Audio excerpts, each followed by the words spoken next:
दिनै तामुलपुर जिल्ला UPPLनि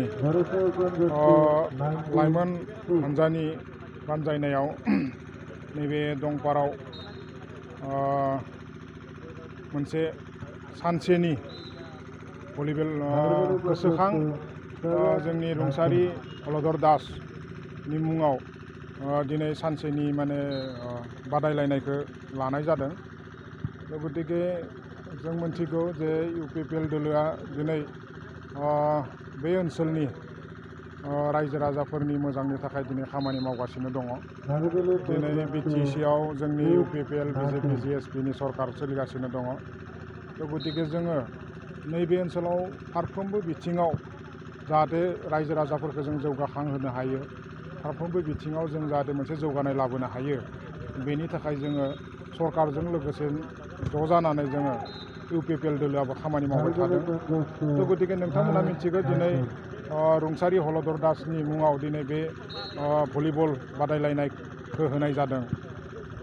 रुंसारि हलधर दास बिथाङा जोंनि तामुलपुर जिल्लानि सासे UPPL दोलोनि बिफा महरै खामानि मावबोदोंमोन। बिथाङा सासे जोंनि कर्मिमोन आरो बिथाङा जोबोद सासे फोरोंगिरिल' नङा, बिथाङा सासे जोबोद मोजां मानसिमोन, सासे समाज सिबियारिमोन खसा अर्थआव जों बुंनो थाङोब्ला। आरो बिथांनि जि मावनाय दांनाय, बिथांनि जि सिन्ताधारा, बे सिन्ताधाराखौ जाहाथे मावनाय दांनायखौ जाहाथे जोङो समाजाव मोनसे गोहोम खोख्लैहोनो हायो, समाजाव मोनसे बिथांनि सिन्ताधारानि गेजेरजों जों जाहाथे मोनसे सोलायनाय लाबोनो हायो, मोनसे गोजोरथायारि मोनसे जौगानाय लाबोनो हायो, बेनि थाखाय जों बिथांनि गोसोखांथियाव दिनै बे खेलाखौ होनाय जादों।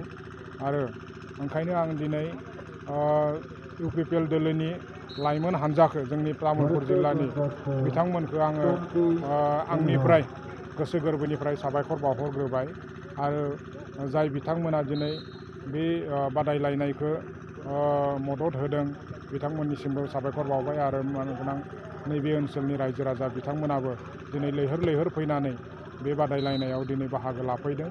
ओंखायनो आं गासैखौबो खेबसे दिनैनि नैबे नोंथांमोननि गेजेरजों आं गासैखौबो साबायखर बावबाय।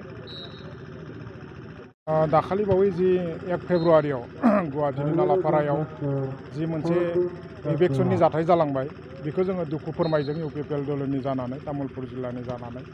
आरो लोगोसेयावनो बे जाथाय जालांनायनि उनाव बेनि थाखाय जोंनि UPPL दोलोआ बेवहाय खामानि मावबाय थादों।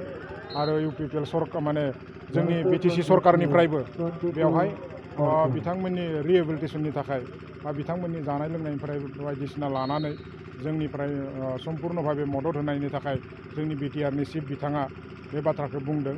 आरो इतिमध्य दिनै BTCनि सरकारनिफ्राय दिनै माखासे जानाय लोंनाय बायदिसिना बिदि माने जगायनाय जादों। आरो नोंथाङा जि बाथ्राखौ बुंदों जे BTC ओनसोलावबो बेफोरबायदि माने इभिक्सन खालामनायनि जि बाथ्रा, गतिके जोङो दायो UPPL दोलोनि सरकार सोलिबाय थादों बे BTC ओनसोलाव।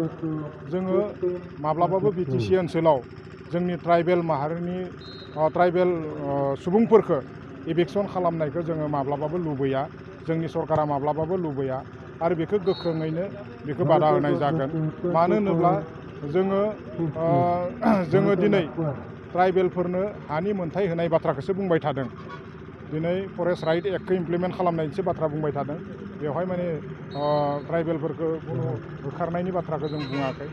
गतिके जेब्लासिम जोंनि मानगोनां प्रमद बर'नि दैदेननायाव BTCआव सरकार थागोन, नोंथांमोना निश्चित था बेवहाय माब्लाबाबो सेकेन्ड टाइम बेवहाय माने जोंनि ट्राइबेल माहारिखौ बा नैबे ओनसोलनि रायजो राजाफोरखौ माब्लाबाबो इभिक्सन खालामनाय जाया।